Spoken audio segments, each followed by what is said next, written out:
ఎంతవరకు ఏదైతుందో ఓ బట్ట కాల్చి మీదేసినట్టు 1,00,00,000 కోట్లు. అరే నాన్న, ఇవాళ టోటల్ మేడిగడ్డ బ్యారేజ్ నిర్మాణ వ్యయం ఏదైతుందో it's not even 5,000 crores, something 4,600 or 800 crores ఒక ఆ మేడిగడ్డ బ్యారేజ్ మనం అంచనా తీసుకుంటే. అందులో 8 బ్లాక్స్. 8 బ్లాక్స్ అంటే ఒక్కొక్క బ్లాక్ వీళ్ళు ఎంత అవుతుంది? 600 కోట్లు. 8 6 48 కోట్లు అంటే ఒక్కొక్క బ్లాక్ 600 కోట్లు అయితే. ఇవాళ 7 బ్లాక్స్ ఇంటాక్ట్ ఉన్నాయి. ఒక బ్లాక్ ఏదైతుందో అందులో కొన్ని పియర్స్, ఒక 4-5 పియర్స్ ఏదైతుందో ప్రశ్నార్థకంగా అవుట్ ఆఫ్ 22 పియర్స్ మీరు 7వ బ్లాక్ వెచ్చించింది ఎంత? 600 కోట్లలో ఏదైతుందో ఈ ప్రశ్నార్థకంగా పగుళ్ళు వచ్చిన పియర్స్ ఏదైతుందో ఈ 5-6 తీసుకున్నా కానీ ఏదైతుందో అంత it will not cost A much, about 200 crores. అంటే మొత్తం 1,00,000 కోట్ల నిర్మాణంతో చేయబడ్డ కాళేశ్వరం ప్రాజెక్ట్లో 99,800 crores, 99,800 కోట్ల విలువ చేసేటువంటి యొక్క నిర్మాణాలు ఏదైతుందో ఇంటాక్ట్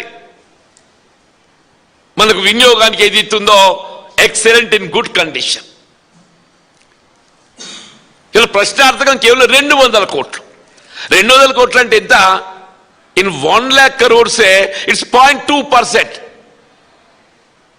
మరి రేవంత్ రెడ్డికి ఏ మేరకు లెక్కలు వస్తాయో నాకు తెలియదు, కానీ 200 crores అంటే అవుట్ ఆఫ్ 1,00,000 crores ఇట్స్ 0.2%.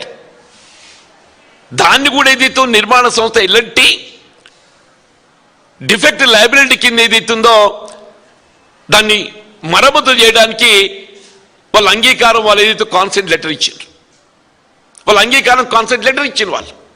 అంటే రాష్ట్ర ప్రభుత్వం మీద పైసా భారం పడకుంటే ఏదైతుందో మొత్తం వీళ్ళు మేడిగడ్డ బ్యారేజ్ మరమ్మతే కానివ్వండి, టోటల్ కాళేశ్వరం ప్రాజెక్టే మనం వినియోగించే ఒక అవకాశం ఉన్నది.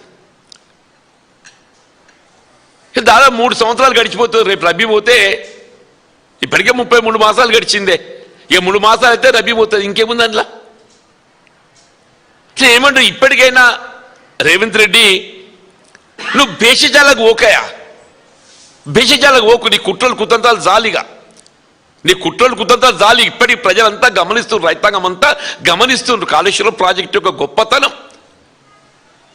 దాని విలువ అనేది ఇస్తుందో. వీళ్ళు కేవలం తెలంగాణ రాష్ట్రానికి పరిమితం కాదు, జాతీయ అంతర్జాతీయ స్థాయిలో దాన్ని ఏదైతుందో దాన్ని గుర్తిస్తున్నారు. జాతీయ అంతర్జాతీయ స్థాయిలో కాళేశ్వరం ప్రాజెక్టు యొక్క గొప్పతనాన్ని గుర్తిస్తున్నా చెప్పంటున్నాను. ఇప్పటికైనా ఏదైతుందో సరే, ఇంతవరకు మీకు మీ అంతర్గత పోరాటాలు కాంగ్రెస్ పార్టీలో ఏం నడుతుందేమో మీకెరక, దేవునికి ఎరక. మీ అంతర్గత సమస్యలతో ఏదైతుందో రాష్ట్రాన్ని నువ్వు ఏం చేయదలుచుకున్నావు? నువ్వు రాష్ట్రం పాలన అనేది ఏదైతుందో ప్రధానం. ఒక ముఖ్యమంత్రికి, ప్రభుత్వానికి ఏదైతుందో పాలన ప్రధానం, పార్టీ వ్యవహారాలు ఏదైతే సెకండరీ. పాలన ప్రధానం, పార్టీ వ్యవహారాలు సెకండరీ. మీరు మొత్తం పత్రికలు నిన్నటికలు గమనిస్తే వీళ్ళ కాంగ్రెస్ పార్టీలో జరుగుతున్నటువంటి అంతర్గత పరిణామాలు వస్తుండే రేవంత్ రెడ్డి ఏమో అవుతుంది ఏమో, మీరు అది ఏమన్నా కానీ రానాయన, అది మీ అంతర్గత వ్యవహారం. కానీ ముందు ఇటు పాలన ఏదైతుందో వీళ్ళ కాళేశ్వరం ప్రాజెక్టే, దాన్ని ఏ విధంగా మనం వినియోగులకు తేవాలి, వీళ్ళ కన్నెపల్లి పంప్ అవుతున్న ఏదైతుందో వినియోగులకు తేవడం అనేది ప్రధానమని చెప్పంటున్నాం.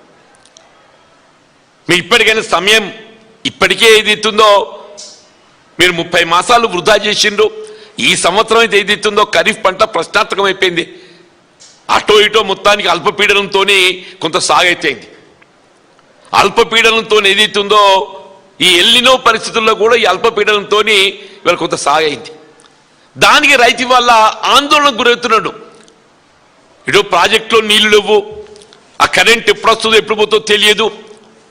గతంలో ఏదైతుందో 24 గంటల కరెంట్ అనేది మనకు రైతుకు ఒక ఆత్మస్థైర్యం కలిగించిందే. ఇప్పుడు రాత్రి అయితే కరెంటు మర్చిపో, ఇప్పుడు రాత్రి కరెంటు మర్చిపో. దినంలో ఎప్పుడు వస్తుంది అనేది ఎవడు ఎండ కొడితే కరెంట్ వస్తుంది. సోలార్ పవర్ ఏదైతుందో ఎండ కొడితే కరెంట్ వస్తుంది అన్నట్టు దినంలో ఎండ కొడితే కరెంట్ వస్తుంది. మబ్బత్తే అది రాదు. అట్లయిపోయింది మన పరిస్థితి అని చెప్పి అంటున్నాం.